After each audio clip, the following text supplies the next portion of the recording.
and the more ways you go ya what the last okenye ya no n'uno ewu amụọ n'ọgbụlị not under my wash ịghọtago ekwuru na ignorance ya ada abawanye ụba iberiberism ya ada abawanye ụba na ọwụrụ na wise men nọ n'obodo mechie ọnụ including this operation including this operation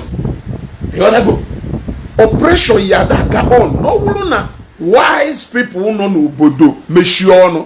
I don't know if you have chosen to be among the wise people, no matter how few, how to in number.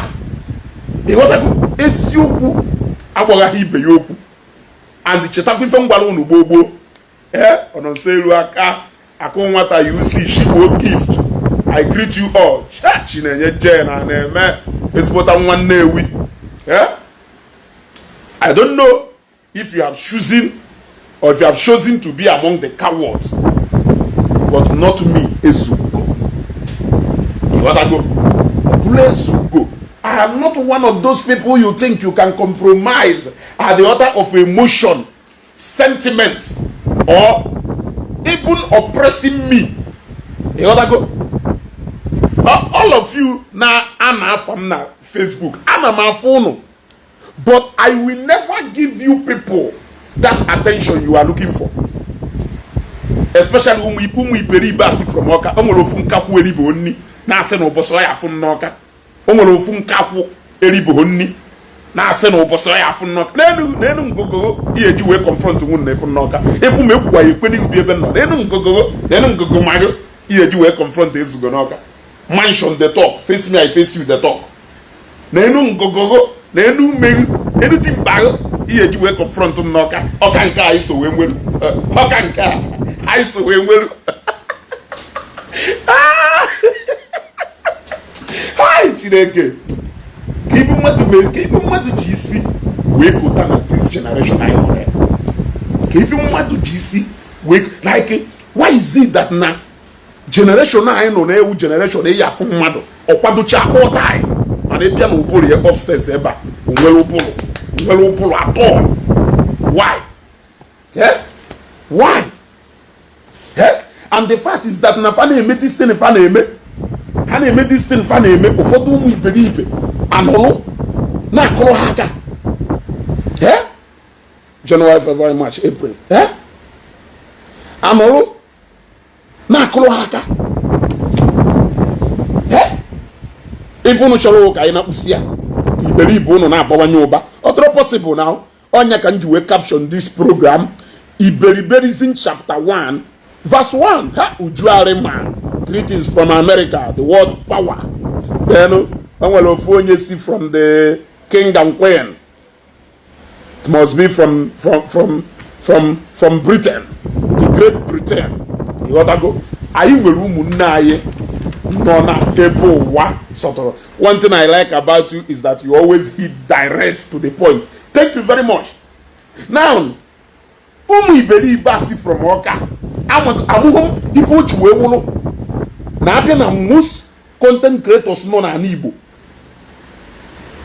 Na sopu n'ife gbasara ratela na hemo brain. Why is it that many of them see from Oka, a whole capital city of Anambra State? Why is it na ndị nke niile eme ha pụta ha dị bụ na-ekwugheri ka ndị alajeti n'uche ajụrụ ajụ ha nọ n'Ọka nke na-eme ọpụta ọsọkwuru na-akpagharị si ọ na-eje amonitọ mọchụarị na-akwụgharị n'iro niile dị n'Ọka nke ahụ n'Ọka efulefu nke pụtakwalụ si Ezugo ụbọchị mma afụ n'Ọka ọ nọkwa n'Ọka capital city ka unu na-eredusu to state of mockery. Unu na-eredusu capital city to mockery. We need to raise many Ezugos in the southeast so that it will no longer be business as usual. Look, Ezioku aha agbaga ya agbaga. White can never be black, and black can never be white. Yellow can never be green. No matter what, you people are trying so much to idolize VDM. I will not be in this generation. ome odro possible for ndị na-asị m ezugo sụọ English ka video nwee n'ife na-ekwu. My targeted audience or people na uploaded in the Yoruba ebugo nyu ugboro ọbụrụ ndị Yoruba ọbụrụ ndị Hausa ọ ndị Igbo ọ mụ na so onwe ife nji video enu ife na-ekwu eme. I'm not addressing video ndị ya address ya no, and I believe that na-enwe people no in different quarters who are also speaking up. So if he doesn't want to hear from those people, I am interested more na Igbo people, my fellow Igbo brothers and sisters. Jinzu Sugari and Hanezu Sugari, will they destabilize the peace I mean an Igbo? Or in the name that you are a ratalemo brain. Then will so many ratalsumwe brain. I meet them one on one. Have the hassle nails go if you go with Zoku. Na more like a video mana nebe do to no meta he na no meta ko ma no katapasiru. Those people will brain. Those people will brain because even when mulu na afọ, no matter how much, I don't think no onye nwere ike love the nwa emula na afọ karịa ngwa. But o nwere mgbe nwa ya eme ife ekoshonwe nwe bo ya eluo epia ya itali ụfọdụ imeruo ya ahụ na imerụrụ ya ahụ na ikpọrọ ya asị na epiara ya itali eminu na ikpọrọ ya asị. But rather ife ahụ ị na-eme ya ewu ka o wee ghara repeat ife ahụ ịlọvụrụ ya. That is why iji wee na spoil the child. He shall he spread the rod. If you don't know no matter how much you love him, gonna ye disagree what? If you don't know ebe o yeruisi mamba nanka abaho gonna ye disagree shalwa. Even one negu gonna ye even ejima no no ofu afọ wee pụta na disagree. Eh? We will see onye nwanu yawo ona anyushi nsi ụzọ ka nchukenere ihu ndị na-asị na mma advice Blord VDM on ega advice. Deji Adebanju is the first lawyer bidori represent the VDM. Where is Deji today? Ana m ajụ ajụjụ. Where is Deji today? Eh? Kelebe Techino today, he's nowhere to be found. We all know why he's nowhere to be found. Mgbe Deji disappear lowo, mgbe VDM versus Mr. Jollof also. Yeah, VDM versus Mr. Jollof also.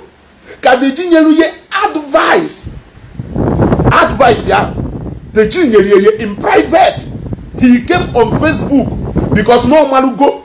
Now, henceforth from that day, now the Jew will no longer speak out for him. He came out publicly and he started making videos until people shut down the Jew on the Jew will respond on a video. Eba and I write up, I think so. Eba kanyana the Jew lawyer ne represent here. No way disagree. The Jew no ilongwe, nyama no ilongwe, Marshal Bata. How stubborn can you be to disagree with the lawyer may represent you? It means need a advice. Yes, it means that need a advice. Now the meet is here. Let me tell you, people like VDM with the kind of people fan they meet, and the kind of people fan they meet, lawyers actually how do to na farm and those people do popular. They will not want to tell them the truth, so that they will keep representing them while making themselves popular. Take for instance, if not because of Showore, if not because of VDM, will you know anything about Marshall? You will not know anything about Marshall. It wasn't because of any case. It wasn't because of any case. Specifically, Kijuwe Malo Michael Sekume. Kijuwe Malo Mpa Fast, the bad guy. Those men are what got their wing in Nigeria. Or not because of any specific case. It was because of their history of performance. But some of these lawyers in age through these people, look, only one write up follow Deji Delu. nwee mmalụ na nwoke elugo the level of maturity or supposed elu. All along, this men other advise their client. They want their client to continue to be misbehaving because I believe that those clients or those cases will make them to be popular. So, how commit quarter they appear in court? What they need is that media publicity. Now if they need it. But it got to a point where Deji had to tell him the honest truth. The moment Deji barrier the honest truth will disassociate you away from Deji. But I mean, we folk Deji. PK Marshal Usbo, Marshal Nakoroyaka. Imagine a lawyer, well profile, a lawyer with class. This so client here, Jeve prison yard. It constitute nuisance. Imagine, is that not nuisance? You know, no, our own Oliselo Kosibe or any lawyer at all now practice under Oliselo Kosibe Shemba. Or a lawyer toka Etia Babai or Iko Betafa. Ndema or they respect Hana command. Ebinie Nyalomoto. So look client here, Jeve prison. He just make a mockery of himself. One lawyer will respect. One lawyer will look. One lawyer will class. He descended to that level. Now, from this thing I have my advice. When Tonto Dike and the Yabojo, during the course of their case, the almighty VDM was remanded in prison custody in the same Kuje for 40 days. Did you hear anything from Tonto Dike or Yabojo? Did you even hear any press conference? Did you hear any public address? They did not say anything. They faced their business. It was people now talking and they broadcasting the news. Did you hear anything? Do you even know their lawyers? You don't know their lawyers. I don't know their lawyers. Yet these people are can use opportunity to say, Almighty VDM name and all that Shebi, we have reminded him for 40 days. And after that 40 days, they still went ahead. The court reminded him again for another 14 days. Did you all do so childish for Iyabojo and the Tonto Dike to bring out their busy time out of their busy schedule to drive to prison yard only to go and show the world na the VDM na prison? Is that not so childish?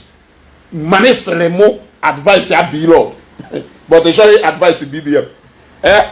Ana ma ku mu eflefu anocha n'oka ma nke sere no boso ya afu n'oka. Look at nkapu do ka nkapu na agba oso ku udene gara ibuye udene anakweta go no ebu nkapu. Ana ma ajụ ajụjụ. I will not mention your name, but I'm an osi esiri anwụrụ ọkụ elugburu ntị. What I go? Hardly ka ya fu a week ma ya drive into Oka ụfọdụ 2 times. Hardly. What I go? Ụfọdụ n'ime ụlọ na-afụ n'ọfịa ịchaghapụ anya na-ene m. Ụfọdụ ịfụ m ebe litụrụ ịkwụghepụ anya inyere mkpọtụ nyecha mkpọtụ na Facebook ịfụ m ịkwụghapụ ọkpọrọkpụ anya na-ere m mmiri mmadụ ugo asaga ugo ahụ ịnwe afa m ugo weze nnụnụ ugo weze nnụnụ iwe bịa wuzie eze ugo iwe wuzie eze du n'eze nnụnụ ịma ife afọ ahụ afọ onye na-eche nke si ịma ha etu akịta okongwu dibịa si wee sị mee vidio wee sị kedu ife kpatara nke ya ji wee dị iche afọ ọ na-aza maka na afọ ya ewu okongwu supposed ewu an advanced man before akpọbaghị okongwu o gosiri na ịwụrụ na nya anyị nọrọ na in a position where people can now look at you as an elder nwere wisdom. Ịghọtago ndị mmadụ abịazie na-eboro wisdom from you okongwu. You can even call your father okongwu na okongwu m nọ n'ụlọ. Ebekwazie tụkwasa ya ife dị iche. Ebekwazie tụkwasa ya ife dị iche. Ịma hụ na nya agbatara nke uji adị iche ife jiki na-eme nafe ime ya ịtọ ife go na wọgachi imelu wọgachi pịana ụwa niile kpọrọ ụlọ ọnụ chọọ ka ha wee 2x2 pịa wuo na-ekwakwa news ndị mmadụ na-ebu ka ije kwakwa buo nke gị ewere ụtụ n'ime na-ekwakwa news ndị ọzọ na-ebu ka ibukwa resịkwa na nkụ IB ha kpọrọ. So eze ugo wee eze nnụnụ, eze ugo wuruzie eze among that ugo wee eze nnụnụ. Ịghọtago? Ịfụ m ịkwụla anya na-ene mụ si etu a na-ene m ka ebe ị na-enelu m kedu ebe ị na-enelu m? Eziokwu m na-ekwu, enwelu m ana m enwe peace na mmesha any video. Reason m ji enwe peace wụ na in my video you will always strike the balance na my video. You cannot clap for VDM for trying and the bragging that he will run Blord business down. The moment you come after my business, you have come after my life. The moment you come after my business, you have come after my life, and I will fight you with everything I hold there. Before that, you spare yourself. Before the self, won't go higher that charge. Because you want to send somebody back to the village, somebody do Blord. You know the level Blord. You know how many families that are dependent on him. He is no longer a small boy in the actual sense. In the actual sense, thousands of responsibilities. That you will bring him down na business because of differences going well. The whole reputation business here now cut up. And now cut us image here, but you hold your own there. You say that you don't collect endorsement. Yes, because of the reputation in a build. You don't want anybody to come after your personality. You don't want anybody to come after your image. But people na go after personality and the image. You went to Google, you put his picture. He there, no, a fraudster call. You have called him a criminal. There is nothing you have never called him. You have talked down on his product. You have talked down on his personality. There is nothing you have never called that young man. But the people are trying to tell us that we are not advising Blord because he responded back to you. Umwefulefu nonoka. Umwefulefu nonoka. I will not mention your names. Even Juena Abo Masi Muisofia. Is that na Masi Diana content? He create content there. He create in a Southeast. Not supposed to give one position yet. As in the buzo where was go and look at those. Look at even JPAC. JPAC is even retiring from this nonsense because he ne kwezioku. Even in the kwezioku, ever no keta. Many people are not because when issues have confused, they will want to know position is going on there. Because even without trying to gain anything,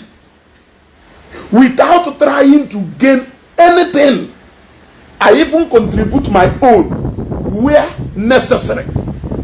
I contribute to my own where necessary. Mbogeshi problem. I went to zone 13. Batalon nime. Anam eba Mirabel bia. Mirabel bia ba we confront one na zone 13 nime zone 13. Neben the police ni no. Ban the police haji dem ha ne. Muna worship you nime zone 13. The same thing I na go na Facebook. The same thing I o sneakily in nime inbox. Nenye advice is a brother nwere ike inye a sister. Confront when he made some 13 no. You will always say it anywhere, even if you are standing alone, by the way. So the kind of blogging and practice is very different. In case if you don't know, I am not chasing cloud. Oh, look at that page marketer. n'ebe 170 something. Nchọkịta ka page brother Mike who a pure and typical content creator. Ori die mind ndị mmadụ. Ọ mmadụ ka ebe majority of opinion of your side ka asa idea. O buru ụzọ okwu against, okwu in support. Onene the two of them. Fuebe applause and the tension kadefa or alive onwe yeba.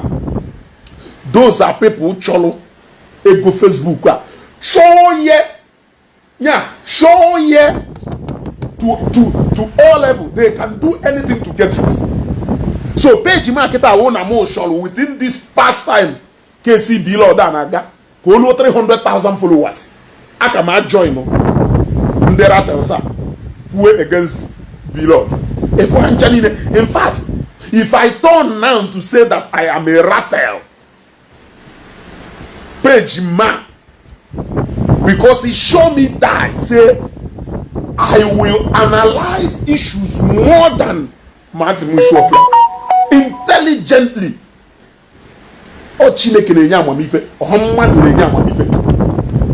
So it is not something to brag about. If you have that wisdom a little, you will know Nimwe wisdom. So Amanna enjoy no. I will even analyze things differently to the point that I can even confuse you. I can, in fact, he showed me say that 80% or 85 to 90%, I can convince you. Yes, but I can't use it in a wrong way. Otherwise, page man 300,000 or 350,000 followers, and then drop will have video before you know it, only go 200,000, 300,000, 1 million views. But misleading the people, the answer is no. I don't need it. Onya, if you want to build, look, from the time of COS, the reason why God Uchiweka allow what this my page stand there is because Adame used this page unjustly. Yes. JNN Mbaikuloku COS. JNN Mbaikuloku COS. Every single people use their platforms will spread the falsehood in order to deceive and mislead our people. Their pages are one away, including Chokomilo Nongwe, including Kelafaya, Edwin. Go and mention all of them. Just we still go and mention all of them. Mommy Joy, Kelebi Fan Chanino today. Where are all of them? Then I was only but how many thousand followers? I don't even think Ramiro go 15,000 or 20,000 followers. Where are they? Ezioku, we pay our quota. People are shocked here today. Tomorrow they will find out. So even if you don't reap the fruit of, I hear people most times say, Ezugo, I have not been agreeing with you, but on this one, I've agreed with you. Because it can only take time, but everything will still fall into places. So go and check the whole Okuni Nepulu. Kelebe those people need no. Oga ine kwoku omenana na ndo otu. Kelebe ndeto ka kelechi fano. Odo na kelechi mechalo. Wola ke bi onwe ka apa. Jenene fancha niile. I know the rate he had the light of Africa. Si we fly them within Anon Zambia. Jena Westgate no letua with somebody. One of our brother Onyo Ketiti. Mo na say to anene page head mba page head no 113 followers. Matthias which I hope about that page before the space of 2, 3, 4 days. Page anolo 5,000 now 10,000. Before you know it, page head Kelebe today. Where is that relevance and that effort? It will not take time for people to find out that you are spreading falsehood. It will not take time for people to find out that you are spreading falsehood. Ijuwa has lost 2 big pages. On the third one. That third one can 90 something, Abi, close to 100,000 followers. Ijuwa lost a page of over 170 something thousand. He lost another page of about 100 and something thousand. He is on his third one, and that one can almost close to 100,000 again. That is what evidence of truth. evidence of what truth can do for you. Because in a to Ghana Facebook, Malu name when people you are misleading. Malu name with people you are misleading. Jane name of all those people I button on Facebook live and I see Jesus Christ go Kelebe Fano today. A lot of them are no more relevant among the social media space now. East now. Eh? Why do you think you are still hearing the voice of Facebook? Any matter where goes where you will still hear the voice of Facebook. It is because Nezu Kwako Homili Meha Hasigo Geshi. Asongo no Geshi angel. Man, if you must condemn Ogeshi, you must condemn the people who she is fighting with because they are as guilty as Ogeshi, and Ogeshi is as guilty as them.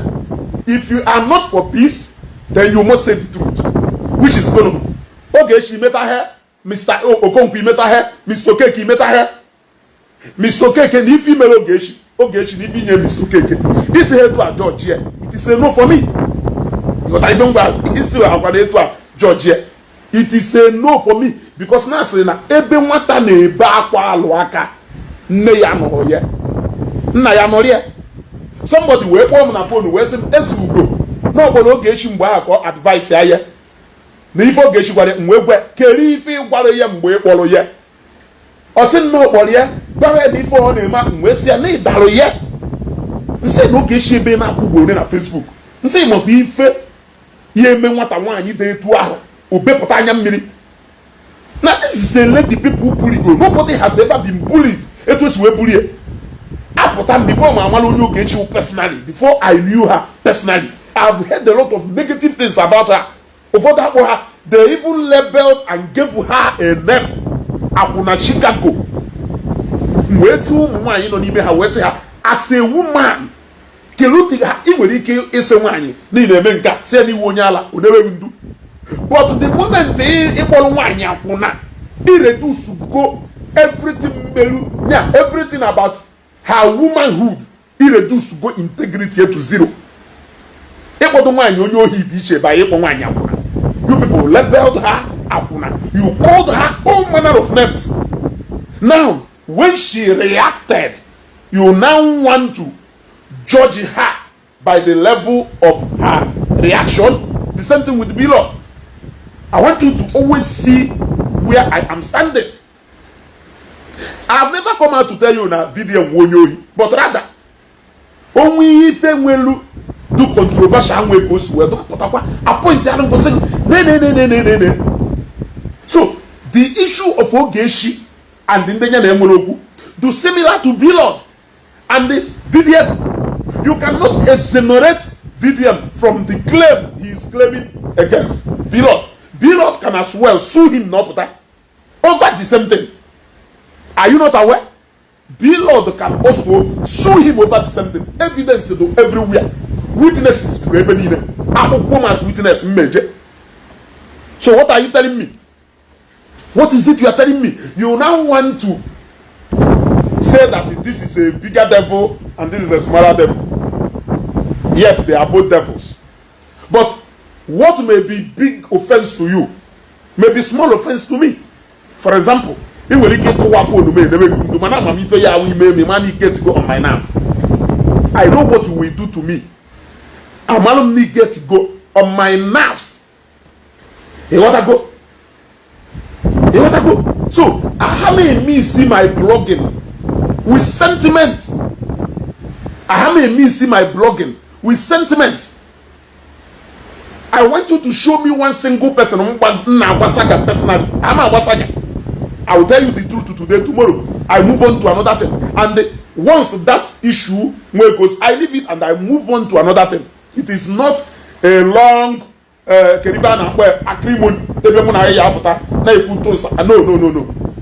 And I may take that position, that moment, for the sake of people, actually mislead. And that is why today, it's a lie. I don't hate him, but I hate him a part of his blogging career. Upon him mislead a lot of Ndibo by. He said no to me. So it is me now touching varieties of issues because they are beginning to raise some point. They call Okechi matter, they call whoever matter, and I am now telling you so that you know who Ezugo is. That is why from the day I came out till today, you are still seeing Ezugo. You know what I know? Oh, because of Ezugo. Without minding whose horse is God. If you go to Nama Ezugo, it is just your emotion that doesn't want you to know the truth. It is just your ego that you are, but you needed something to give you a ground for you to feel like you are saying the truth. But you just needed one or two things. You want to go for you to feel. For example, I have said it today. No one zulohi, onye jele to mado, onye bulu mado. It is a deliberate act. It is not out of unemployment or out of hunger. You want to go? It is the same. So now, Isuzio here jide. It's not because of no aduho, ndede emotional. It only because of into government TI, C3 TI. Say yes. Now after all, kelolo, no aduho, blah blah blah, no aduho. Eh? Mane manase. Ngumwa na justify onye ahụ zuru ohi, onye je tonto. Because of na enwa, kerife na alo. Ngumwa na-ebu iwu mesin. Ị na-atụ aja n'ọba. Ị na-atụ aja n'Atani. Ị na-atụ aja n'Ọnịcha. Eh? Ị na-atụ aja n'Ọnịcha. Ị na-alụ mesin, ị na-alụ onye bulu. Ị na-eme offload na Ladipo. Ị na-agba ọsọ afịa na Computer Village. Izugo ohi. Onye ahụ je zuo ohi na onye ahụ je tonto. Wupu gati. Chiga dia. Ọ na-akọ Blord ọnụ na ọnanya. Wife na-agụ ye. Ọhọ ka orie nni. What you need to feed yourself is not a lot. Yes. Oge ọrụ na-agabe m. O nwere na nke yọrọ m ego ebe njeri iri nni. Na side Anglican. Mwegwe. Bai na moto. Ebia ka ikpochasịara m na nwere ebe a na-arụ ọrụ kpochasịara m na amamego na akwụ ndị a na ego m na-akwụ ihe eji eri nri taa were erie nri echi were erie nri nwanne echi ọgbafuo ọmịna iji wee gosi na ọ bụla ego ji oyi ejiri nri bụ ife na-agụ ịghọtago. So ifunu mụnwa nnọkọta fichara anya jee tọọ ntọ. By the way, ọsụkwa ori not because of na unemployment. Ụfọdụ n'ime ha atọgido na ntọ nwee ego nwee unu na choice areas na-agba expensive cars, even ọgaranya na-azụ afịa na-atụ kọntena ada agba nwesasịa properties ebe niile. Kedu ife ojika na-atọ ntọ na ọwụ na ọsịrị nọ agụ. You see, all those excuses a na-enye is to cover, is for that person to find a moral ground onye ji wee cover ife ọjọọ ahụ ọ na-eme. That will also lead to why I am against ideology of Matthias, because I also know that many people now join the teaching of Matthias is because they want to come against that Bible, which is the book of moral that will always condemn Ifojo Faneme. So they are looking for excuse to hide their conscience so that they can never have the second thought. Everything I do on Facebook is interconnected. You may look at them separately, but my intention of getting fully into them is still the same. It's still the same. So, echo no na Facebook na ana ezugo I have a so crowd. Oh na nesu crowd. Oh na nesu crowd. Matthias will prefer to have me. We prefer to have me as a supporter of Ifo more than so many people who say. You don't. I don't need you. I don't need to tell you why. I don't need to tell you why. But he will prefer to have me as a supporter. Yes, and I know if I have a mail through so why they will troop to your page and they will buy your page because that opinion you are, it cannot fly for a long time. Look at people like Umar Baiha. Look at people like all these papas today in the ministry. Some of them, they have been there for 50, 60, 70 years. 80 years in ministry. Aqua couldn't even rain for up to how many years? Wodobom or Hanchanile. Ayayanando. What an old man in this Dibiahood. But the moment you look at the likes of Aqua mislead, look at how he dragged himself down. So I know these signs when I see them. And then somebody and I say, yes, you go. Angel. Have I ever said that I'm an angel? But of even my owner, if we forjure, whether I'm guilty of the same thing or not. After all, at the end of the day, so many lies. Some of us may be today. You will not want your son or your daughter to live the same life. I pray that your daughters will behave like you. They will tell you, God forbid. If I say that your sons will behave like you. He has God forbid. Many people he has God forbid.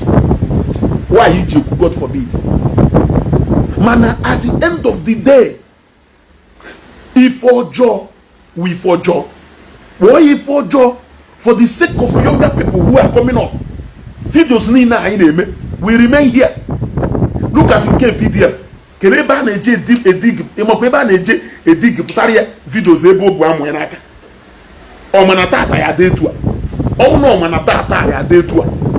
He will not be able to go, and the more he tries to pass maga, go see people that he is proud of it.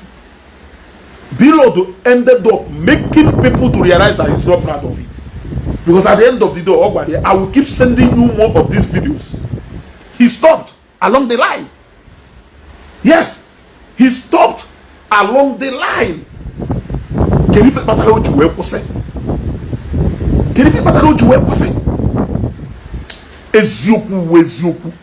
It doesn't matter who is involved. So some of you content creators if in allow the issue from even now, and we'll make go from the Nasi is going to make go, and we'll make go. I put up one day while I'm walking. Come on, even my way back, I may I call. I want to mean will I call. Chopasian go, because see my calling women. Yes, I'm not native because I am native in the Zion. Namono under their payroll. I took one go say, Nda hina a support. Are you under their payroll? When you say, Namo walk, man. Lord, I go. No, go, Mamma, walk, Mamma, Lego. You got to go. One of people, my owner, yes, is going to jobless. Is going to under payroll. Is going to voting on opposite phone brand. Because on the question, below the number more. And the number below, if you don't change for below na my affair. All on somebody do kata efe. Hello.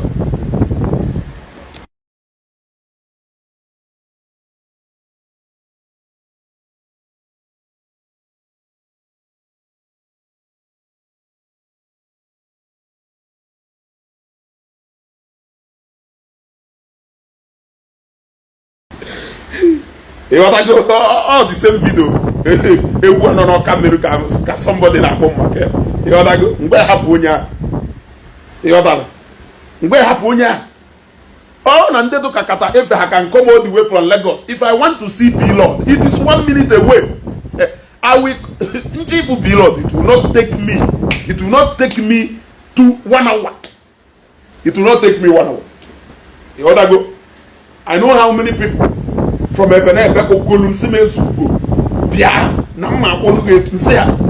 I am not interested. Only if Bukonimuna Blord anytime in the future. But the main reason the matter is not Blord personality per se.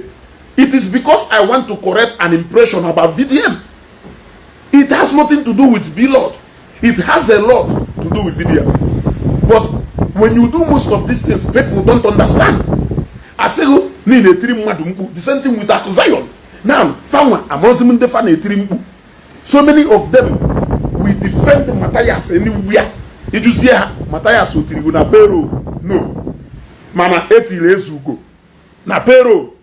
You want to go? You want to go? Etilezugo. Na pero. Meanwhile, so many of them monetized their Facebook long time ago.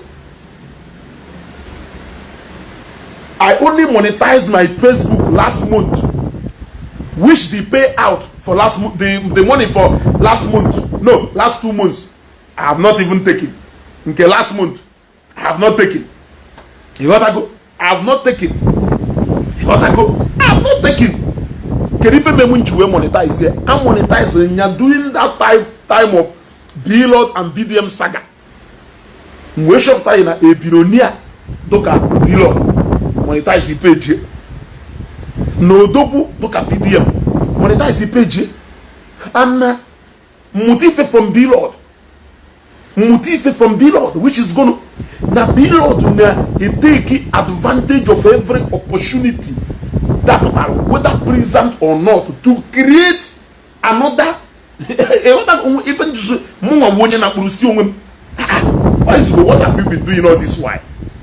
Look at okay other than in South Africa my video has said as we go just now then my page wasn't even monetized. But all to go eligible over 1 year and all to go eligible over 1 year and I don't understand these people. God, there are always some of my videos now run into 1 million. So I don't understand. They don't want to see anybody do reasonable. They want everybody to be sounding like a broken record. That is the problem of Nigeria. When they see anybody that is a little bit of focus to the reality, they don't prefer those people. Nigerians always celebrate mediocrity. I don't know why. I don't know why. That is why any slave from anywhere can come out and wear aqua as a rattle. Obi to speak in sense Uzubo. Any slave from anywhere. Also have from anywhere. But these guys here Iberibelism are the guys of rattle. Obi to make no sense to people. If in the modify that say, oh, I don't used to like your video, but oh, I thought you don't have sense before.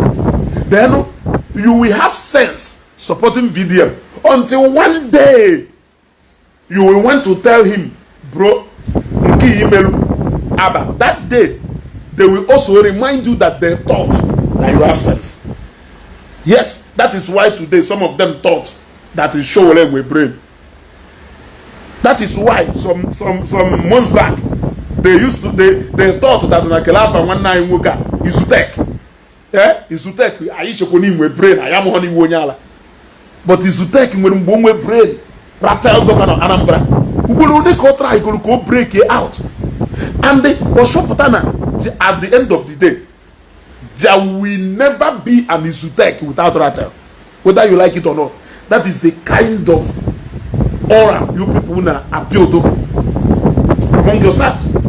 But ask yourself as we go, no, Patakwana, you are just trying to be relevant. Without this, you have nothing to talk about.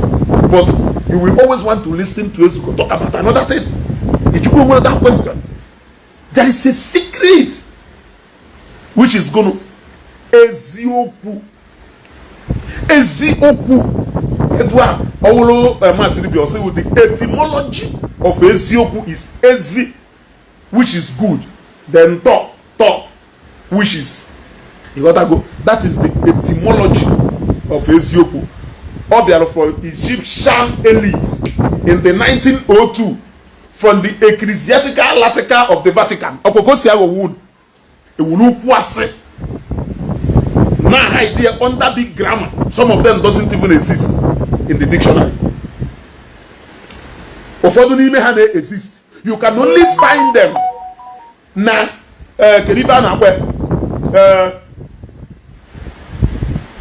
British Encyclopedia. You want to go? You will never go there.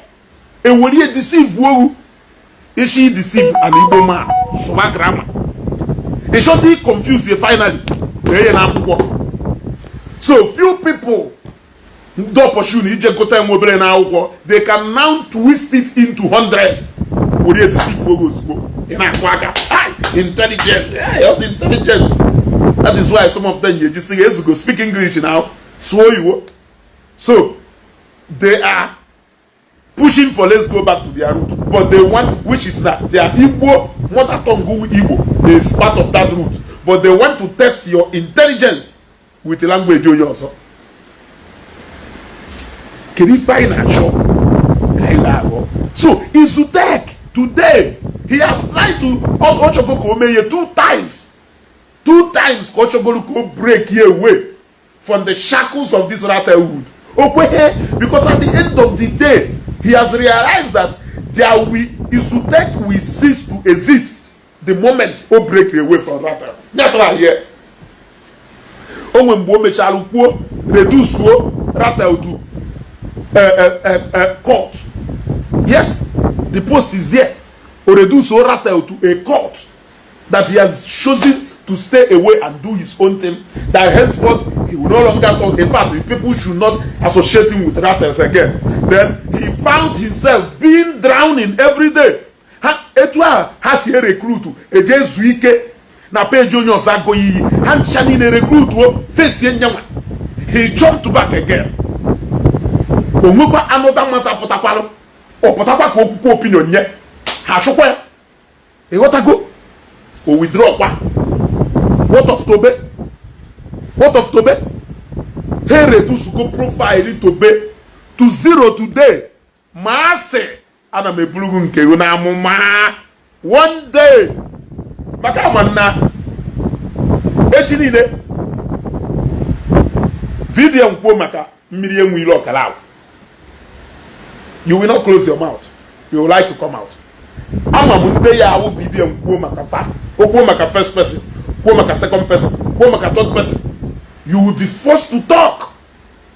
He said to a guana, you. Go and go to on. I worry broadcasting in a mife video. He guana, you. By on a hatch of name with it. Now, more than a wookie. You want to go? Now, hatch of name with it. Now, more than a wookie. You won't back.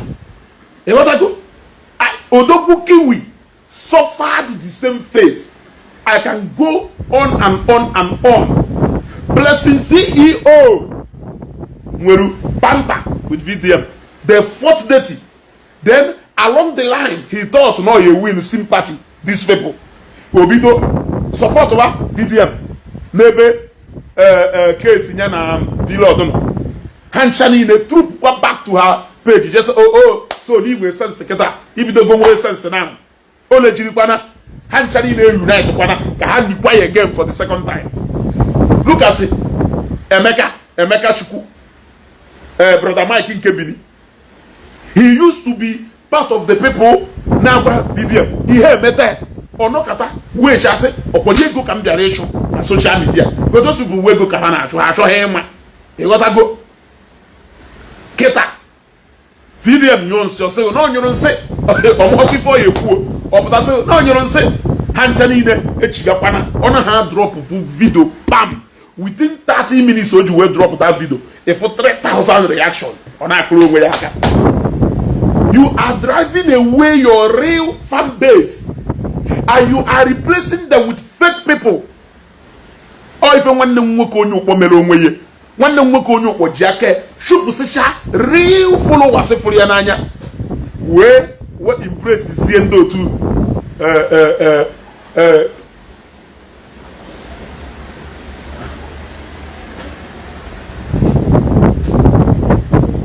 big man. Bro. Yeah.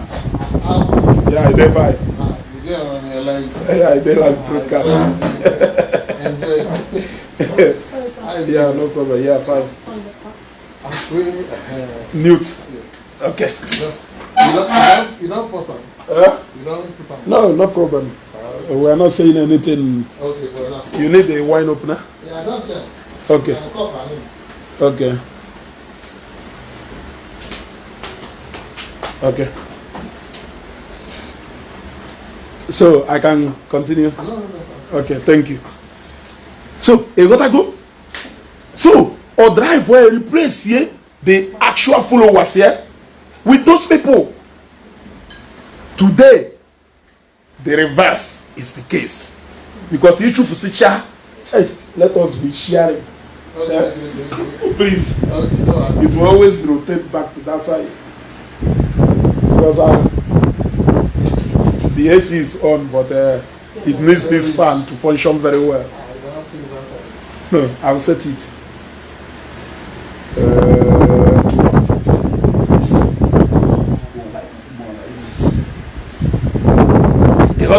So let us continue. So if you share your real followers, they will jump in their million numbers to come and support you. The day you will want to be you again, they will all run away. You will be left alone. You want to go? So this is I thought no sense. So no sense. I prefer it like that. Actually, the me put one I like. Husband bonine come ma de kun ke I like. Only the actually ne put one nke I like. Ama mumma do ne sina le to abu career ha na Facebook because you want to please those misguided numbers. You should have majority. They are not majority. If you have buying sport, how? You want to go? If you have buying sport, especially these rattles, don't even need them all. Especially in that undi beri benime. I can with sensible people among the Muslim. Many people who follow rattles. You want to go? I'm with so many of them. You want to go? If they agree with me, they say I agree with you. If they don't agree with me, they say I don't agree with you. Some of them na na phone. I make argument. I caught. Actually, if you comment, this one na matter. What is it you don't want to understand? Sometimes you share ham with a name. On my video post yesterday. If somebody who a rattle na some but everybody will the right to believe with even. Why are you trying to force people? A rattle na say why are you trying to force people? Can you follow na Lucy? Can you follow na Lucy? Oh, you force people come now. Oh, you really force on pass rail. So this is how they all my brother. Great respect for them. The people's government. That was how you makonye they fire before. Makode respect when you are commanding before. Usuna people they respect so much them when batanas this social media app. Presence ye alone na my page. When you pato you na wom. But he knew how he lost that power away. Because you left the people who believed in you for who you are. You now went to go and start impressing people. Now show another thing. They all trooped to you because of that moment. You think you have people. You think people are applauding you. The moment you try to be yourself again, they will come after you.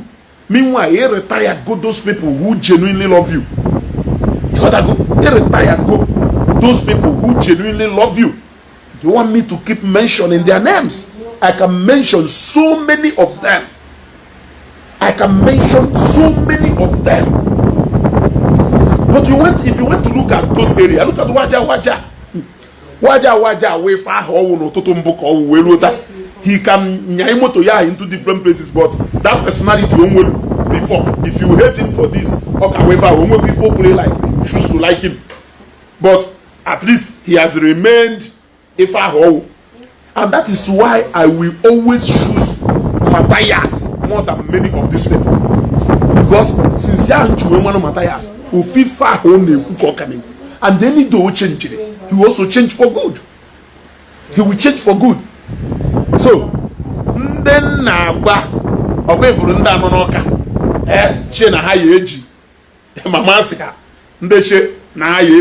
VeryDarkMan will grow your platforms. You are inviting a lot of dormant followers.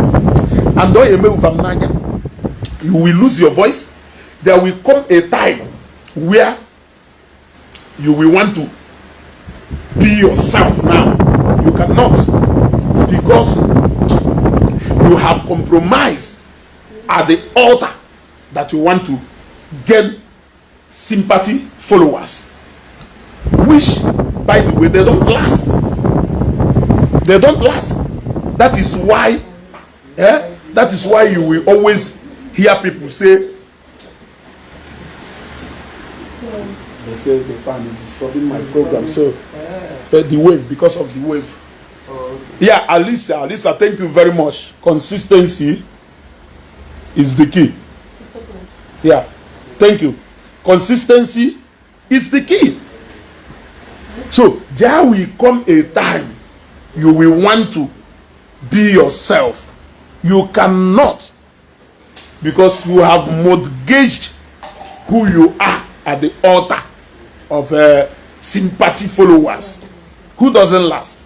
They don't even last in your page. That is why you always hear them say, Ezugo, I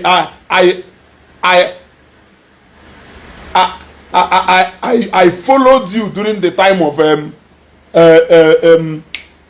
Kelavaya, Me, Idoshie. Ezugo, I followed you because of Wago. Ezugo, I followed you because of Ukura. Huh? I followed you. Tonche, Echinine, Ouno Murife, video men like it. If I come out to say, video think it's a plus. Highest thing here for so you have seen it now. Ngokwa, I thought you used to. That is what you will see. But if I hear nacho, Ijuele who you are, I will still get it. If no one will video merechine metrun so much, and I want to say it. If I say it again, it will be a plus to me. Yes, it will be a plus to me. Unaha mutife, mutani ife. So, I understand the game Masine play. I understand the game they are playing.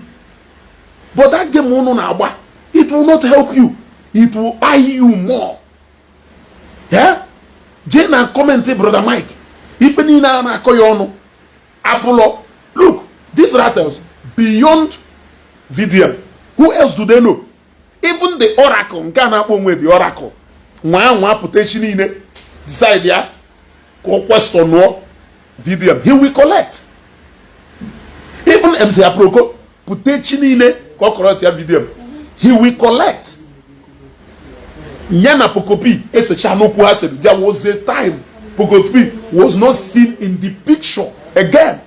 Oh, because people started talking. That was why the reconciliation came quietly. Pokopi obviously Pokopi confronted her with the truth.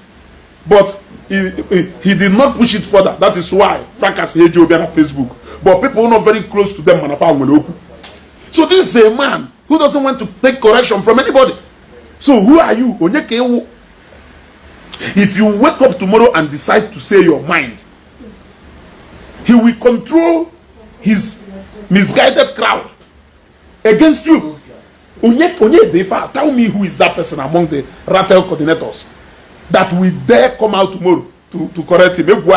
Carry around beyond the Rattle this, Rattle that. When if also for the email pass. For the email post to Maka President. We are no more talking about the video. Huh? Email post about something do reasonable. One reason is my voice disturbed. I will round up shortly. No. Email post concerning something na contribution here. You do need that positively. Instead of him to contribute based on the post you have made, he will come there and say, where is Blord? Yeah? Where is Blord? So their thinking has been reduced to that rattle, beyond rattle. They can no longer think about anything. So if you are not supporting rattle, you are not doing anything. Yes.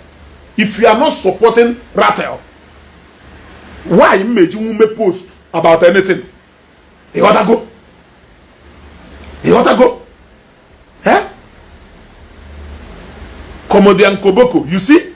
Because now obviously all build the platform there, the fact that now a rattle, but he can also correct VDM and the hacker one, they get used to that.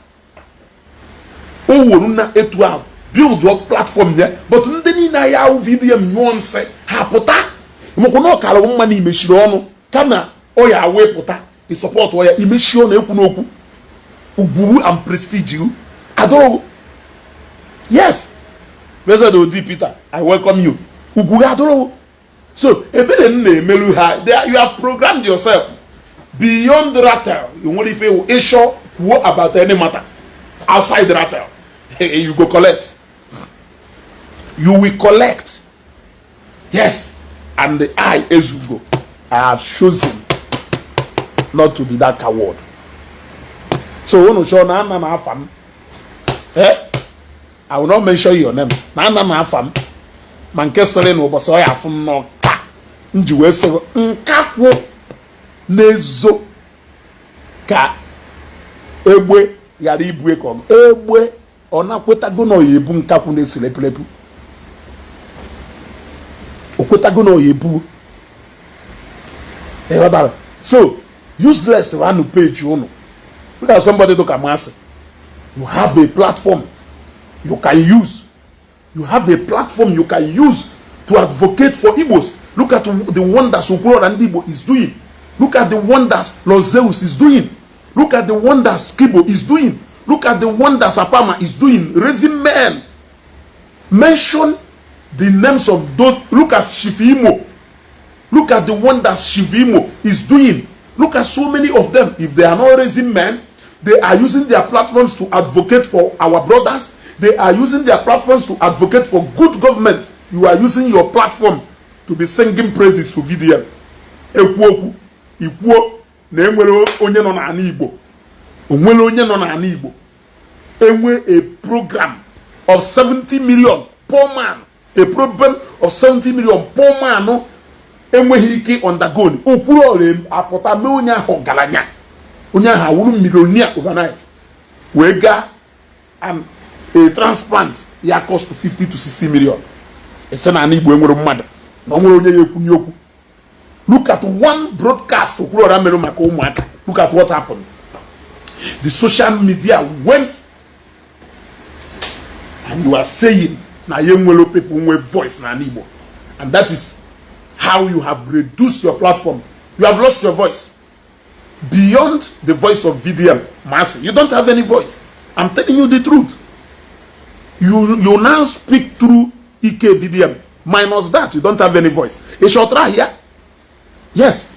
No matter how little my audience is, I got to communicate to people. Yes.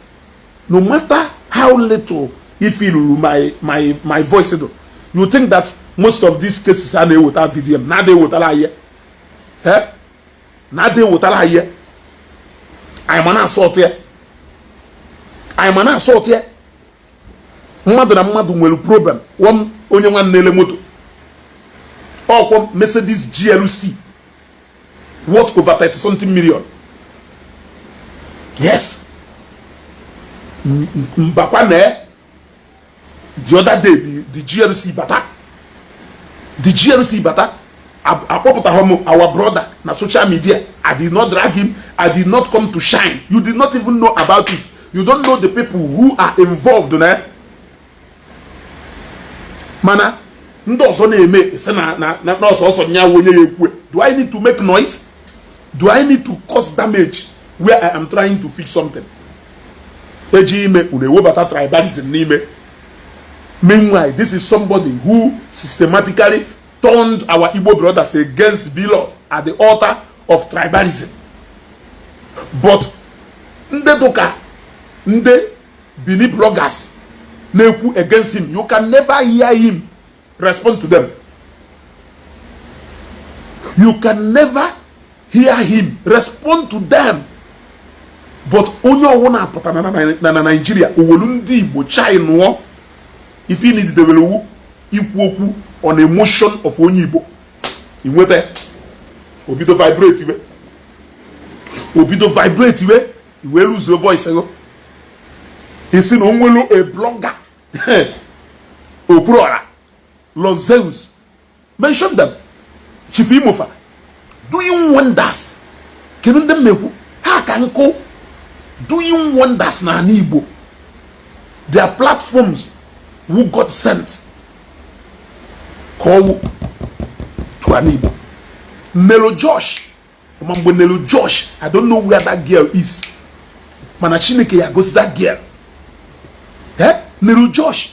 That girl bidoro platform a long time ago, even doing wonderful things. They speak and people will listen. Nenechanya, even before VDM, Sheta, no yemwe 1 million followers. Untouchable aga go over 3 million. Jena page Untouchable, you see millions and millions of views. They are not making noise about it. Jena page Untouchable, you see millions. Untouchable make a post to that within how long? Millions of views. It's not as if we don't have people who have audience. Nanibu. What I go? Are you people? Ono pota reduce one channel to shaft because no surely grow platform on. I will see where it will take all of you. Ukuro and Igbo has done more to Igbos than VDM. It is a fact. You cannot argue. Los Zeus has done more to Igbo. Shifimo has done more to Igbo. Apamafa, they have done more to Igbo. Even Skibo, they have done more to Igbo. And so many of them, they have done more to Igbo. For Igbo than Onyono na Akwefa. Even the same thing, no, I'm fighting for people, our brothers. Hey, me, how they may, aya they may. And my complaint on name with an phone every day. Yeah, every day. And my complaints in them with an phone every day. If I don't get involved, Lego, go make solve here. I solve one. Or when I'm solve where to all the people, they do become. Maybe Horunke, Adohamunjo. And sometimes he the chaye instead of ma ege chaye, ma na phone the chaye. Avoid the Yanamaye boom. So we are all trying. You will phone ye. Look at Okura JIMT. Look at it. Thousands of students na IMT. They were happy. You did not share it. VDMJ Joss. Ewewala. VDMJ Joss. Ewewala. Eh? Ewewala ebenine. Eh? Mgbe Ifeanyi Uba no ndo. Onwe hi ife mere na Ladipo market na Lagos ebe ndi Igbo. Ifeanyi Uba wuchie Lagos. Onwe ife mere na trade fair. Ifeanyi Uba wuchie trade fair. Onwe ife mere na Alaba. Ifeanyi Uba wuchie Alaba. Are these not Igbo men? Are these not Igbo people?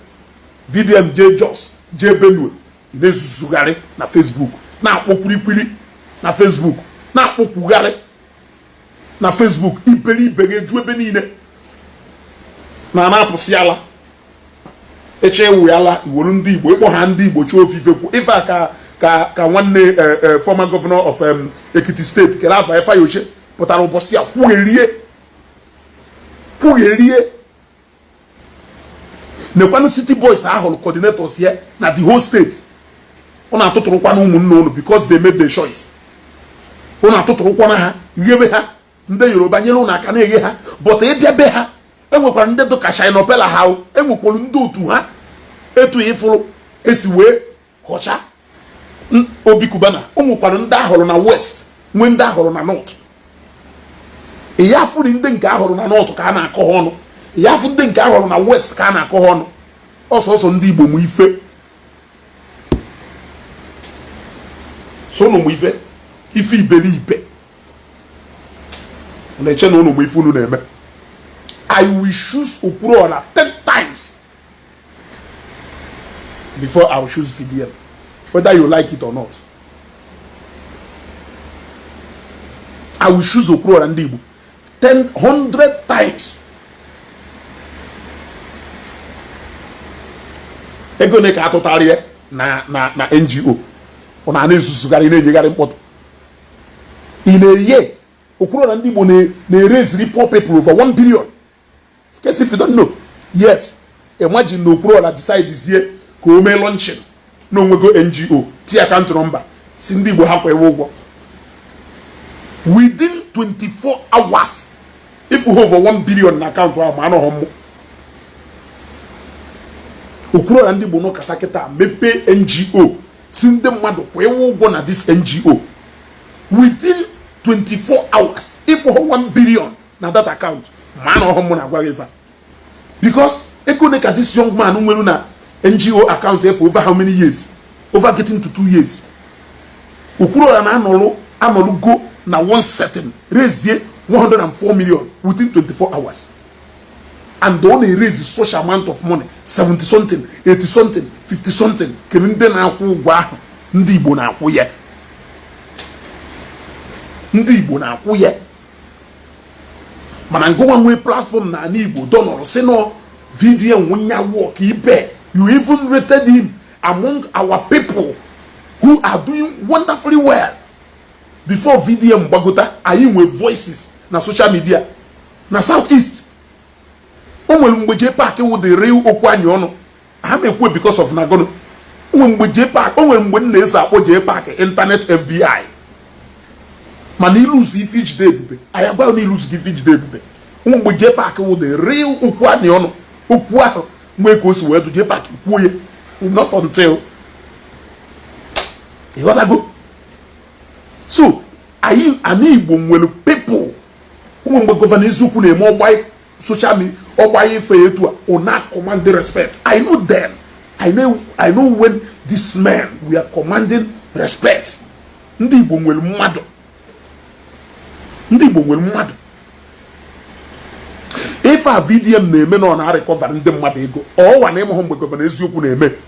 The same advice I na-enye governor Eziokwu ka ihe kwara VDM or war crime. E defame na people, akoto na people, rubbish na business ndị mmadụ. If you want to call that person out, state the case and hear from two sides. Do not make yourself the judge. Do not make yourself the prosecutor. Intercede as a mediator. And if at all you fail to settle it, and will appropriate authorities.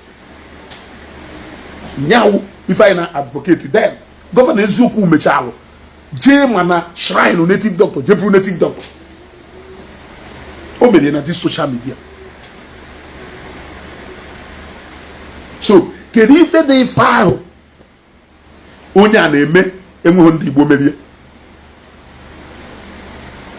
Governor Eziokwu onye biri mgbe a ọkwa onye Igbo ka. But we cautioned him.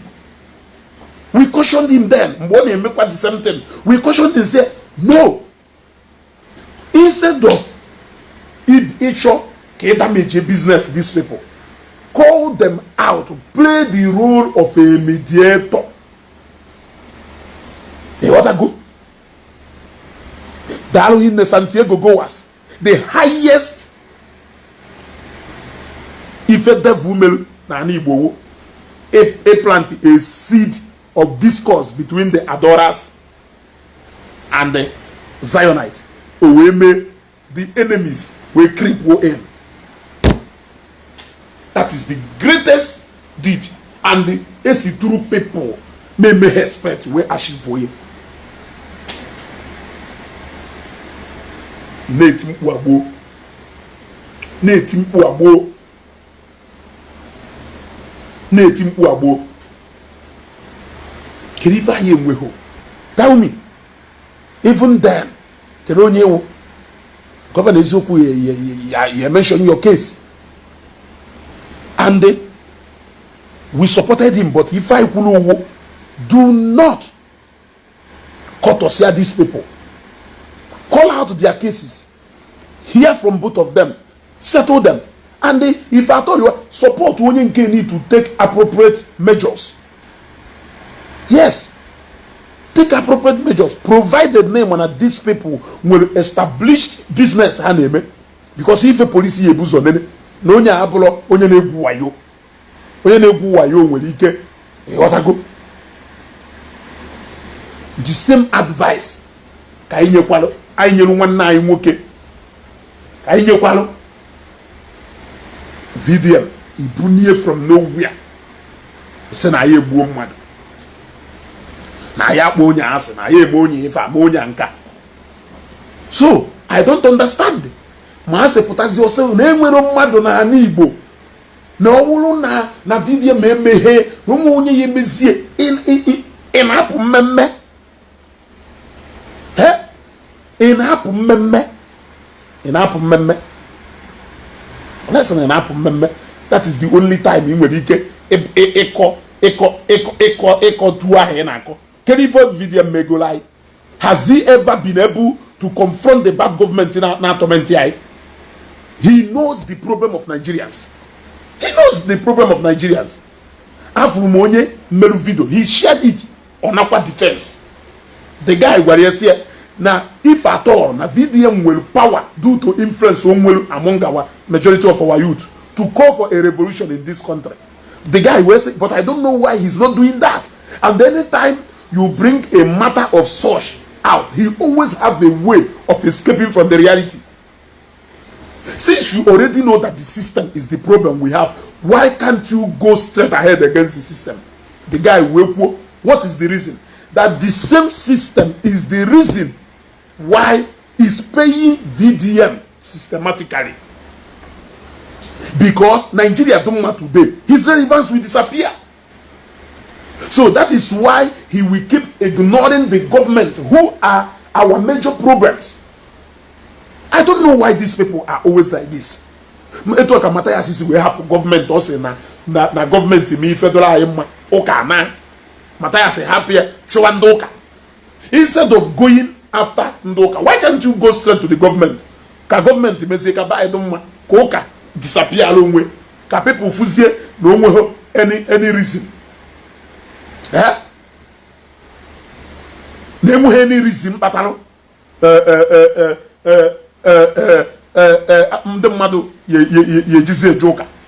the same thing with VDM. If you know that the system of Nigeria is not okay, why can't you mobilize this number of youth against the government?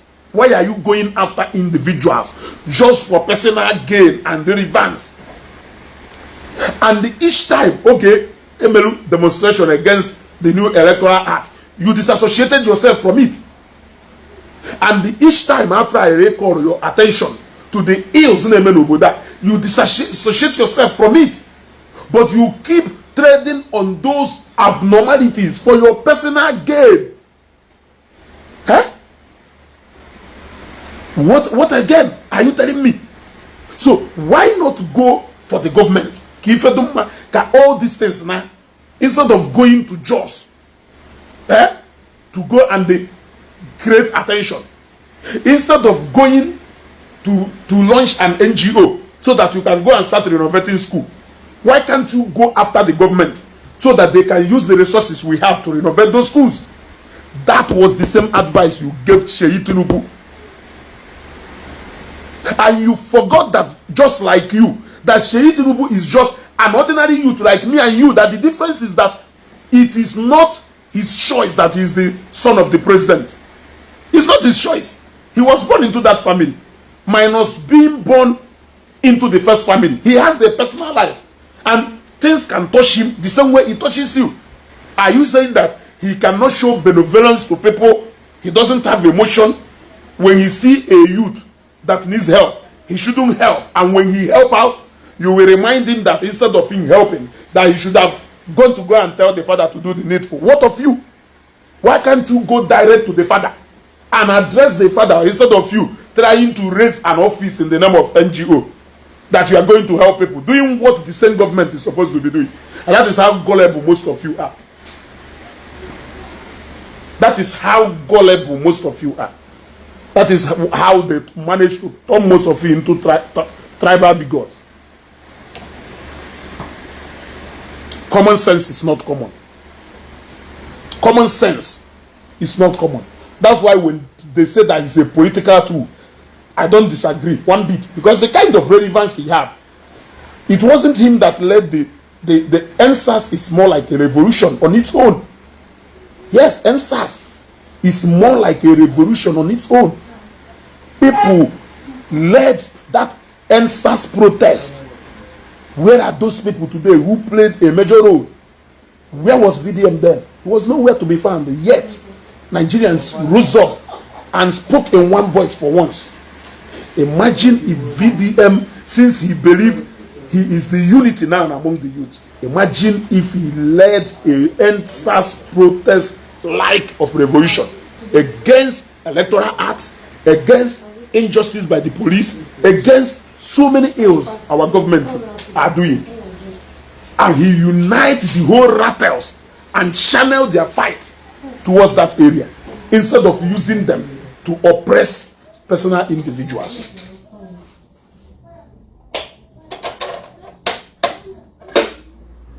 Yeah? Imagine. But he cannot do that because he knows that he is benefiting from the process. We are not Ayablonde, Ayableu. Ayableu. He is using the gullibilities and ignorance of Nigerians against them, and we are thinking that he is for us. It's not for us. Individuals, sir, you are going after Abraham problem of Nigeria. They are not. Lead a revolution in this country. Yes, go after the government. We want you to have a one-on-one confrontation with the government. There are people who did it, whether they are fighting the right cause or not, but they did it for whatever thing they believed in.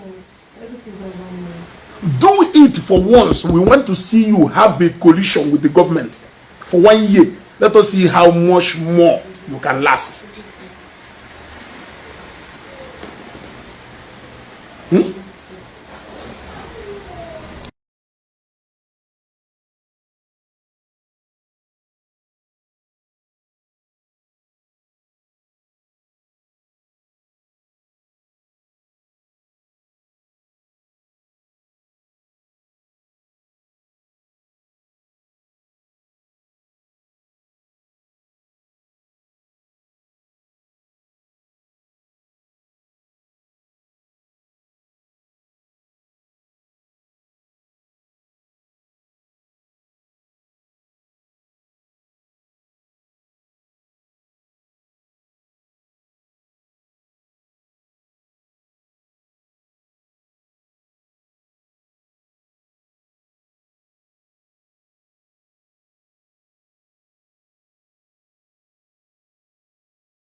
Look at somebody like Mazen and Kanu.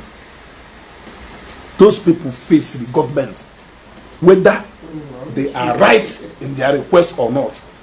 But they faced the government.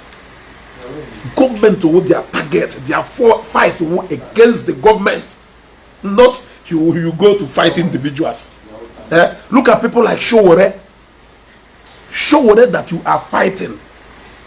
Well, multiple cases with the government. Only with the police, only with DSS, only with the presidency, only with anybody. Those are the people you are fighting. Yeah? These are the people you are fighting. You are going after Nigerians, some of them in their gullible state. Look at somebody like Bobrisky. You use their vulnerability against them and you think you are powerful. Face the government like Showore that you are confronting.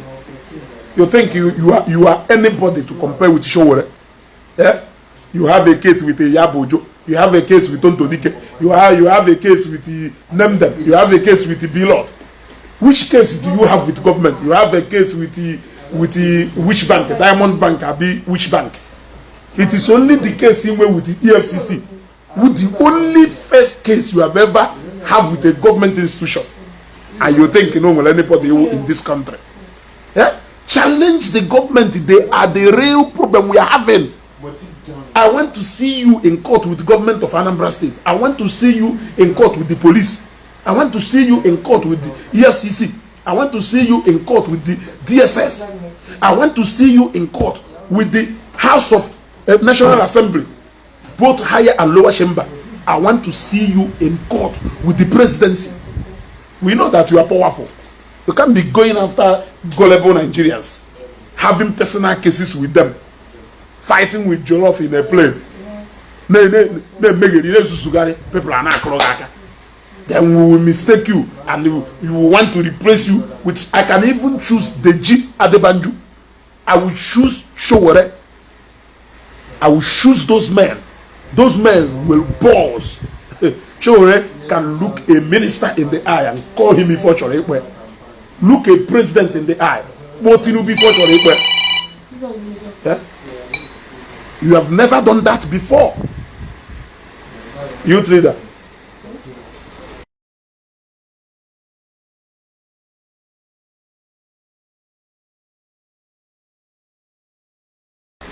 Yeah. Those are men who will boss. And now why? If you want to be popular in the right way. People like Mazan and Dekanwa, they faced the government. I will even choose Ijele. Okay, for Ijele Chukuka, I will choose Ijele more than you. Because the game Ijele Nawa is a very dangerous one. The game Ijele Nawa is a very dangerous one. So I will choose the strength of Ijele more than you. You want to go? Yes. If you want to show us how powerful you are, go over individuals. What if it's individuals? Go after people who are more like an institution on their own. People who are more like government on their own. Go after those people. Let us see how much you are going to last for 1 year.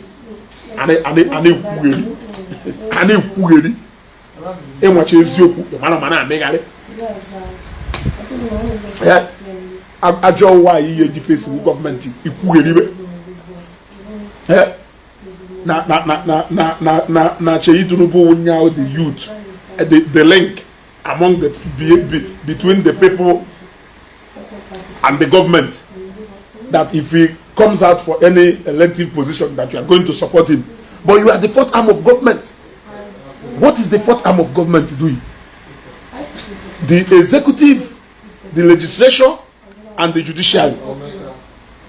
Their duties do differently, and they all regulate each other. Legislature, they make the law.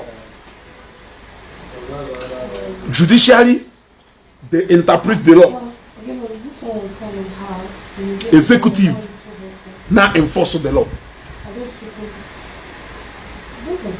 So, fourth arm of government, what are they doing? They cannot create a parallel government. He's still against the incumbent. He's still against the government, which is Nigeria. Ijele is leading against the parallel government. Government to government. Kogunina naga. Kelafanke anande Yoruba mecha alobo oso ejide na Ghana mecha agbakpo Ghana. Somebody should tell me affair. Those men, Deji, show whatever. These guys now what? Champions League. You know, you got a show businessman on na individuals are gonna hire a corner work. In a no what I gonna corner kamani. As an go na show go na Facebook a blogger like me. Yeah? A blogger like me. What is different with Ifi name and if that the freeze name? Tell me. What is the difference between you and Daddy Freeze? Huh? Sunday Igbo. Huh? These are men who will balls. These are men who will balls. People like Abiola of blessed memory. Ikembo Dumegojukuha of blessed memory. These are men who will Champions League. How are you putting a sugar one? Yabojo. VeryDarkMan versus Yabojo. Yabojo, no problem, Nigeria. VeryDarkMan versus Nwa ABC or Jacko. VeryDarkMan versus Bilo. VeryDarkMan versus Kelafe. Name them individuals like you. Gullible Nigerians. just like you. Anybody can still oppress them. Hamid onye karịrị ha oppress kwa ha etu ha si oppress ndị mmadụ. But government, you lead mobilize all the rattle coordinators non Anambra State against Anambra State government. Let them serve as police against the Anambra State government. Mobilize and then Lagos. How nationally? Onwe matter. Ewoputara na etu aketa fuel as we educate. Lead efa. Onwe law are enacted in the National Assembly. Lead a revolution. You cannot do that. Because name and a government sorry. Yeah? That's why in USA I consider Showore 100 times more stronger and solid than you. For Sahara reporters to live up to this time, I know that I don't even know how Showore sleep at night. But when you go to bed, you sleep. I doubt if Showore sleep at night. I doubt if somebody like Detention and Dotua, if they sleep even at all at night. Those guys are fighting the real fight. I wish you can help them. I hope you can use this so-called followers and the influence and use it to fight our national battles. I wish you can come together with Showore and use this force and go after our national issues, our politicians. Just support a report to national news. You report it. You give your opinion. You will not give order. You will not give order. A blog going like every other blogger.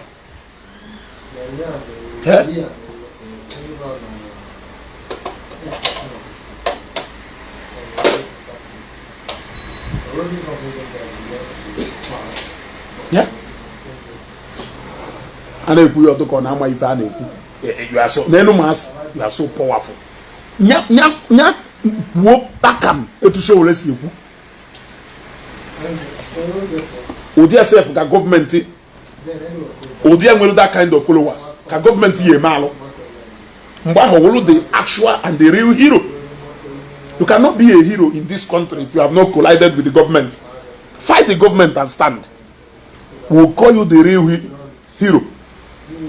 Yes, if you want to be fair, a hero among your people here, your fight must be against the government.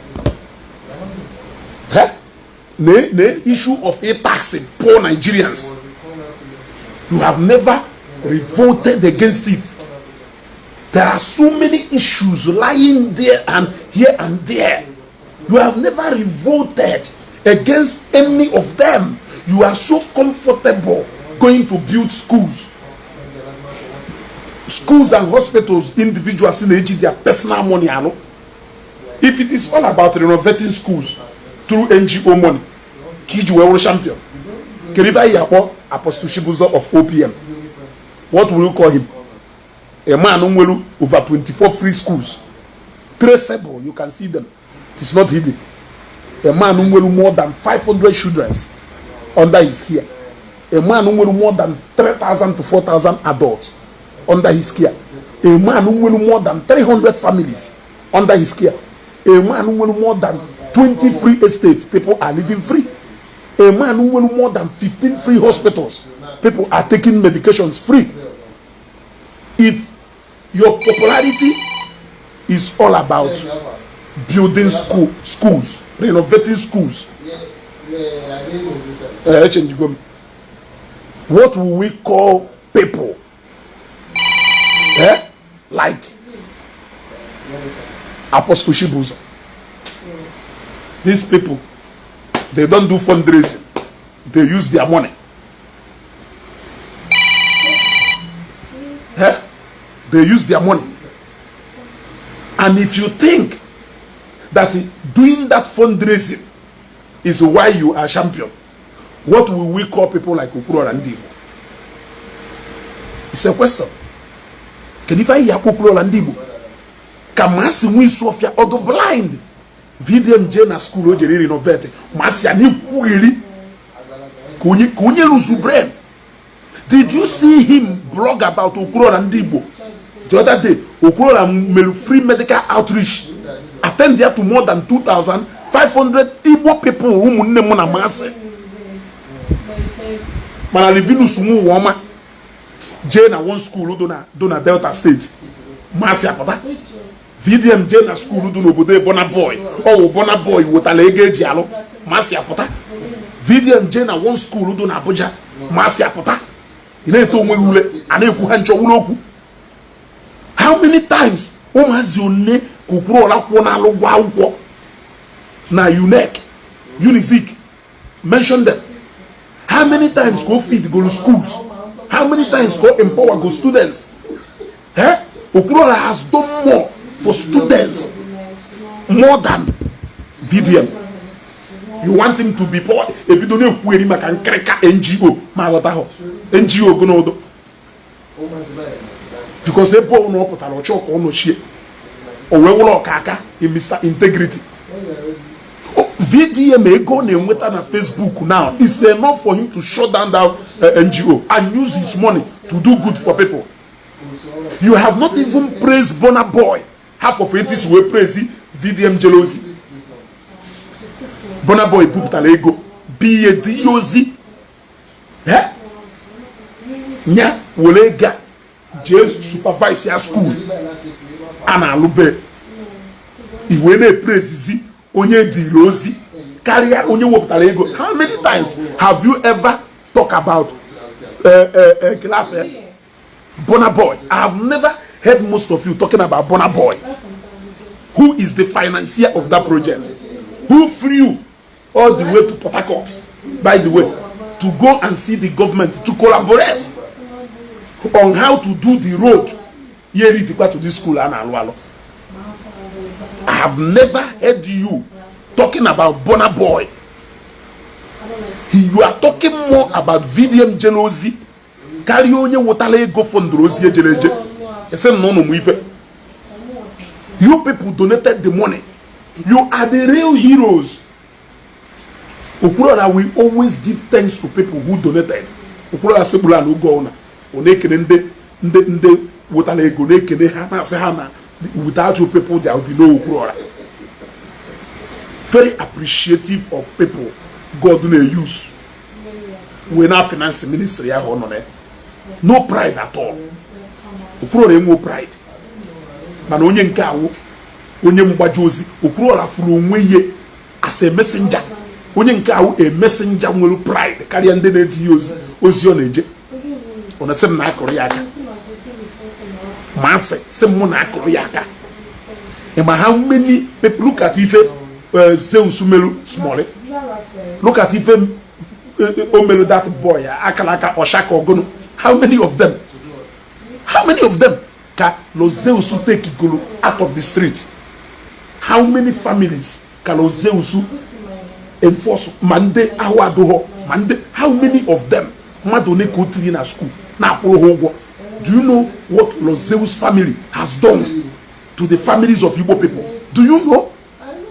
Unana we basianya na Facebook. Instead of you to use your platform to do positive things. You want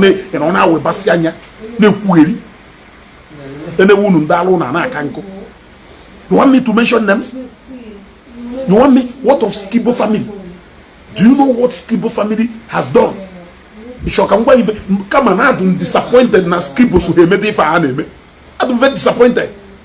Skibo, you are now beginning to trade your achievement at the altar of eye service. I'm very disappointed. Skibo family, you have impacted on the life of our Igbo brothers with Skibo family more than VDM has done. Yeah? Hello, Jeremiah. Jeremiah.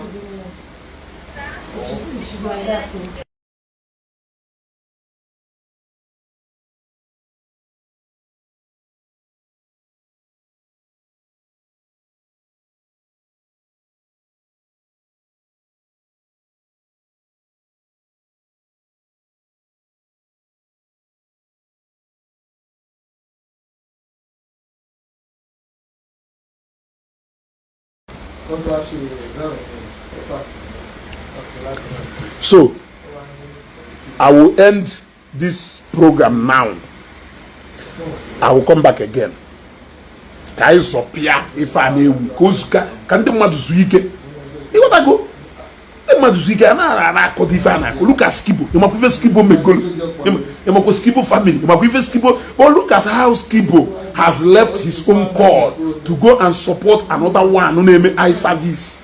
You are wonderfully doing well, Skibo family all over the world.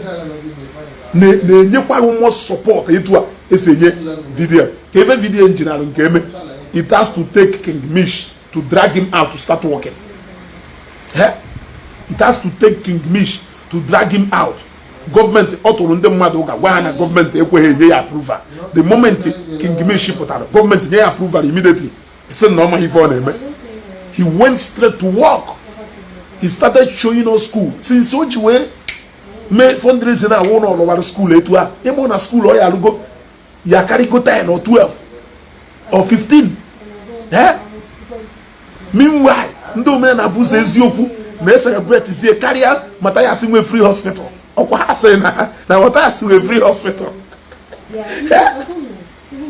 Ịmakwa ife mmadụ inwe free hospital ma ị na-celebrate zi VDM karịa Matthias nwere free hospitals. Ọkwụrụ si na ndị Igbo enweghị mmadụ. So ndị omena na-abụzi eziokwu niile ma masị onye omena na-abụzi eziokwu. Join ziri wee kwuo na even Matthias abụrụ a voice na Igbo mana ọ si na onwe free hospital. Ifere ya unu wee si etu a wee reduce an Igbo to chaff rabada. Ai unu mere alụ. Unu mere alụ. Unu mere alụ. Unu mere alụ. And unu ye-ekpocha alụ unu melu. Unu ye-ekpocha alụ unu melu. You want to go? I will support VDM. Only the day he will choose to confront the real demons I win in Nigeria. Because it was a platform here, fourth arm of government. I expect him to be doing better. He can't be bragging about case in Blord. Blord is a businessman. More than 200-300 employment may help liberate Nigerians from poverty. He's contributing his own quota to national growth. You are going after him. You want our people to go back to unemployment, but you are leaving the actual people who are my collective enemies with you, and you want me to be clapping for you? Will it not be better? No one people because of you vote out a particular governor out. Will it not be better? National because of you. Now National Assembly impeach Senate President, Deputy Senate President or Speaker. Will it not be better? National because of you. Now a constituency recall a House of Rep member or a senator. Will it not be better? National because of you. Now the president sack a minister. Or a governor sack a commissioner. Will it not be better? Will it not be better national because of you? Now the youth to revolt against this government. Will it not be better national because of you? Lead a massive revolution against the hike of dollar price and the fuel price in Nigeria. 3 gallon hardship, cement everything, logistics, everything. We are surviving here. Every day, but what is it you are doing? Schools are in a jail. Afford. At the end of the day, it is still people who has the money that can be able to afford those schools. Yes, at the end of the day, it is people who has money that can be able to afford those schools, not poor people. Eh? How many of you they use to take no Phantom 6 or go where would you go iPhone and a Lego? How many of you when we buy bicycle in Anya or where would you go moto Blord Bunata from China? How many of you can electricity but I beg you now put your walk or where would you go solar Blord Bunata? All those things are clout in a chase.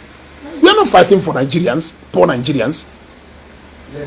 The hike of dollar and the hike of fuel price will not trigger rise in everything. And the poor masses are suffering now because for you to enter Keke from Market Square to Apple Junction, price ya high go. Obelonye to ka na ta ofe. Nwere gig electric bike. You can't even afford to enter that taxi. Yeah? You can't even afford to enter that taxi. Below people stand. You can't afford it. So, Kerifi Nekuzi, price of commodities, racia, school, stationaries and even in beverages, even in area. Those are the areas they concern as a poor man. So if you say he's fighting for poor Nigerians, I don't know how. I don't know how.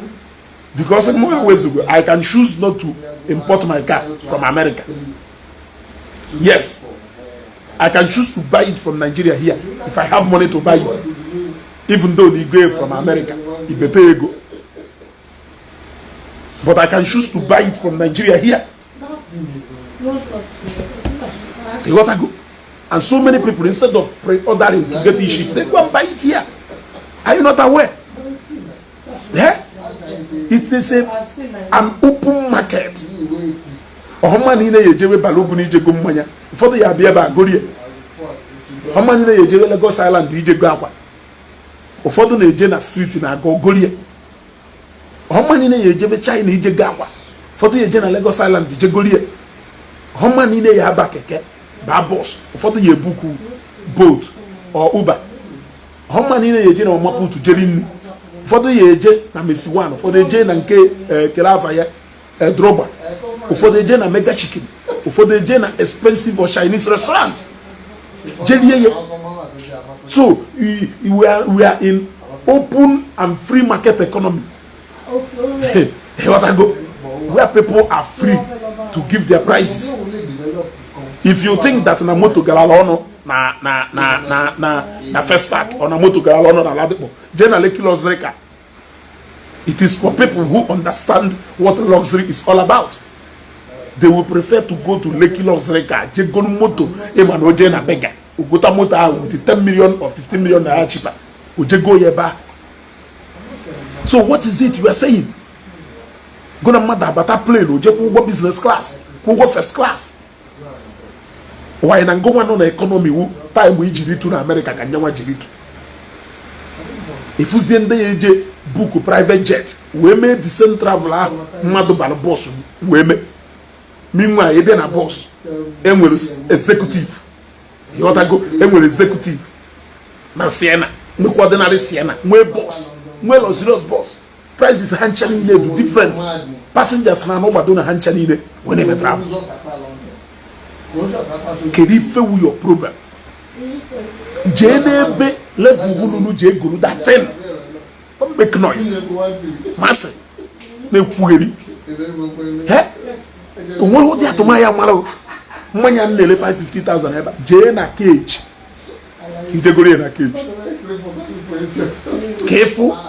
Na ngonwa na ekwo na dia ge 550 eba. Mana mmadu ye je na cage. Nwoye 1.5 million. Nwoye 3 bottles of 4. Makwo ugwe na cage o hazele. Ibiza. O helezi. Santiago fa adele La Penzo fa ona fa adele ebe na hotel so there ba Santiago we prices here Garden Tour we prices here Villa Park we price here. If any na to open for you to choose the one. The same thing with car wash. Moto nji car wash nji 2,000 another person nji 5,000 Ongole car watch yeje 10,000. Irukwa na car watches nina space ya yado. Yeah. Mwe mechanic ya before pa moto yaka. Onye consultation. The same thing with nde matibia. Ongole onye nkeji 50,000 agbafa. Onye ji 100,000 agbafa. Onye ji 200,000 agbafa. Onye ji 2,000 agbafa. Ebe nina people na eje gbade. It is a free and open market economy. You cannot regret. Magaria ni make computer village today. Onye ayagwa reason batalo iPhone 17 Pro Max ejuwe 3 million. Onye agwa reason nke ejuwe 2.5. Onye agwa reason nke ejuwe 1.9. The same phone, the same capacity. And ekwugheri jezie hospitals. Iro hospitals ka efu hospital room nye a night 50,000, a night 70,000, a night 100,000. When then a night 3,000, when then a night 5,000. Jezena St. Nicholas hospitals ni na people they job ade ilu ebe ahụ fún mmadụ eju. Yeah? Kedu ife dị fahu problem is iji wee sị na onye a nwere right ịmanye Blord masị asị na ọ na-enye ya advice na ị na-elesi ụmụnne gị ife ngala ọnụ mana ọ dị same east mmadụ kwụrụ 40,000 na first boss GUO executive wage ka another person kwụrụ 30,000 nye ka mmadụ gbara ticket 150 or 170,000 wage the same east o the same east nyekwa ka ụfọdụ chọgidoro onye ha yi eso na moto free fụkwa jekwu na free nakwa free ese nọ na-enye ya advice ijide ego n'obodo a ijewe ebe level wururu jegoro ife onye ya fọsụ ya afọ onye ji ego na wee mount solar same capacity fụkwa onye ji different money wee mount different capacity.